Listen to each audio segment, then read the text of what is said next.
এবারের সাহিত্য সমারোহে আমি ওদেরকে যখন প্রস্তুতি চলছিল ভাবনা চিন্তায় ভাবছিলাম যে শিশু কিশোর সাহিত্যর উপরে একটু যদি আলো ফেলা যায়।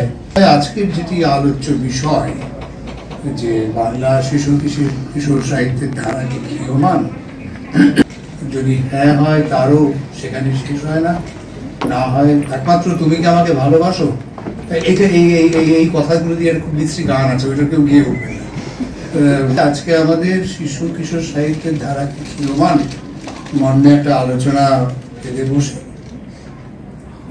আমরা যখন ভাবলাম কারা কারা বলতে পারে, আমি খুব বিস্ময়ের সঙ্গে লক্ষ্য করলাম শুধু এই কিশোর সাহিত্যিক বা শিশু সাহিত্যিক বলে আজকাল কেউ নেই। তা নির্মলেন গৌতম জানতাম,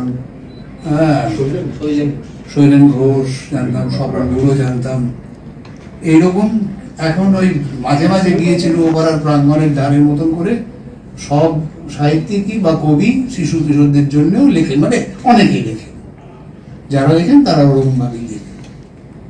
তা এইটাই বোঝাই যাচ্ছে এমন কিছু মানে ক্রিপ্টিক ল্যাঙ্গুয়েজে ব্যাপারটা দেওয়া নেই। অতএব শুরু করি। আমি একদম আমার ডান পাশে অনির্বাণ বসু, তাকে দিয়ে শুরুটা করতে চাই যে এই বিষয়ে তার কি মনে হয়।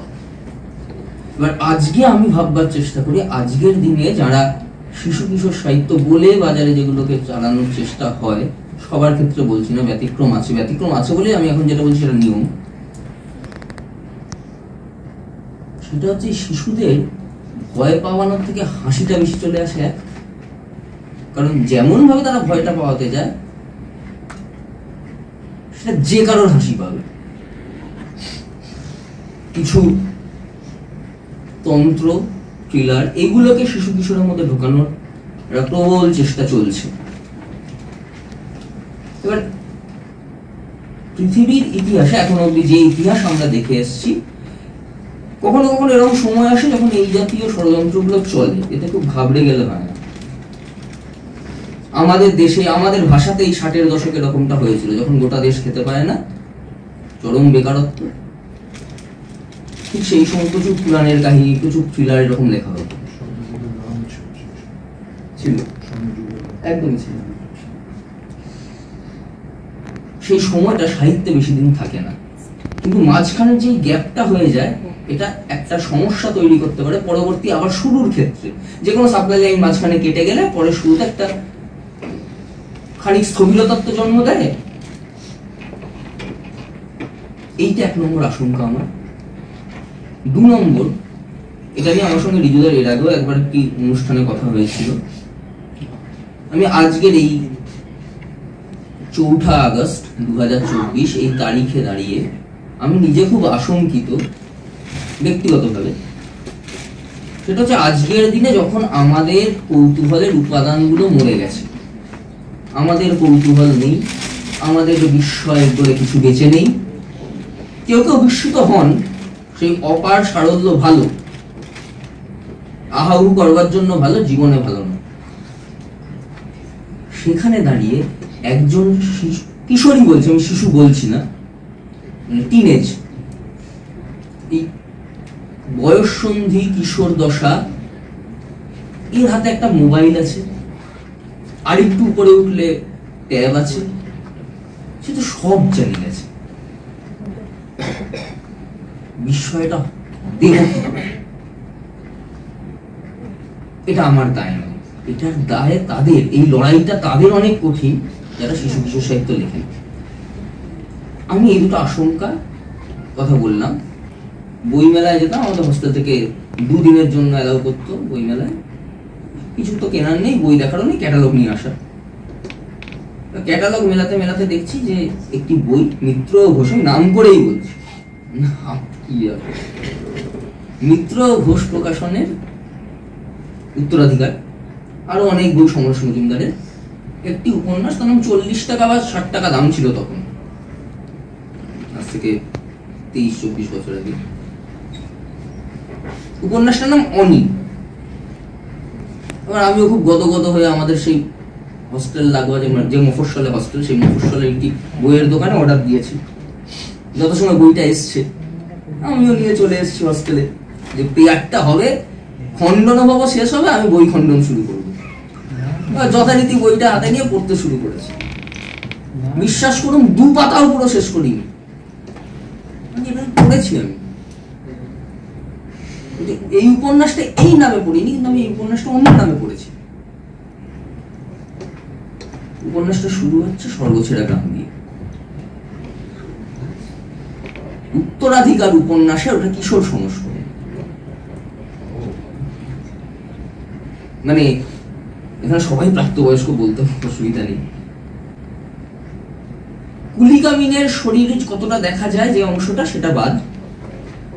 আর আরো একজন ছিলেন, একজন পৃথুলা মহিলা ছিলেন, সেখানে খুব বিতিকিচ্ছিরি ভাবে একটা বডি শেমিং এর বিশেষণ ছিল। মুভিং ক্যাসেল, ন্যারেশনে নয়, বাচ্চারা মনে করতো, ফলত এটা লেখককে ছাড় দেওয়া যায়, লেখককে তো পলিটিক্যালি কারেক্ট হতে হবে, কেউ মাথার দিব্যি দেয়নি, হবেনি বা কেন, তাহলে তো কোনোদিন তিনি চোর ডাকাতকে নিয়ে লিখবেন না।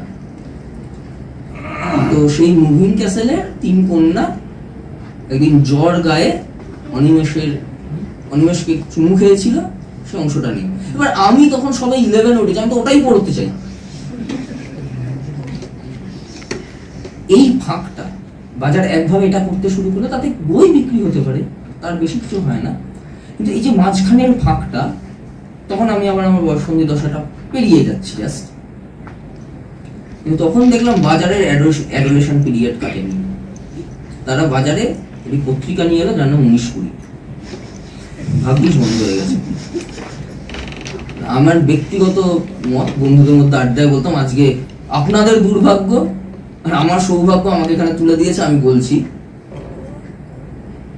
আমার ব্যক্তিগত বিচারে বুকের দফা 302 সত্যি কিশোর সাহিত্য, কিশোর সংস্করণ বলে মনে হতো।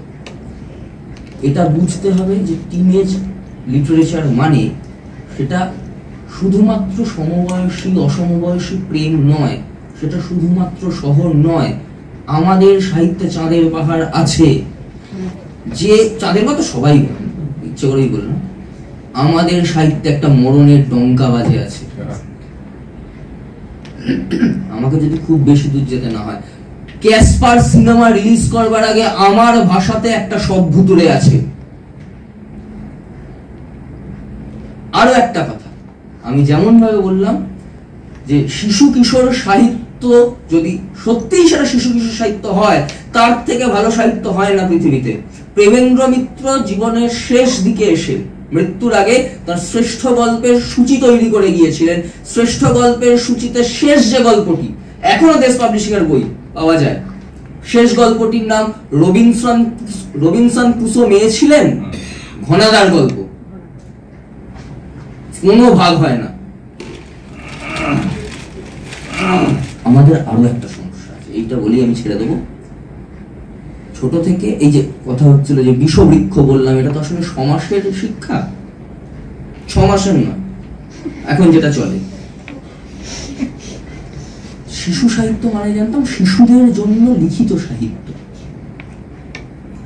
হালে এটার মানে করে ফেলেছেন কেউ কেউ শিশুদের লেখা সাহিত্য। বলো তো পড়াশোনা নেই, যা পারবো তাই করবো আমার ভাষায়। যদি আমি হাত জোড় করে অনুরোধ করছি, যদি কেউ না পড়ে থাকেন, পাওয়া যায় একটি উপন্যাস, গুগল ছিল না, সূর্য কাঁদলে সোনা,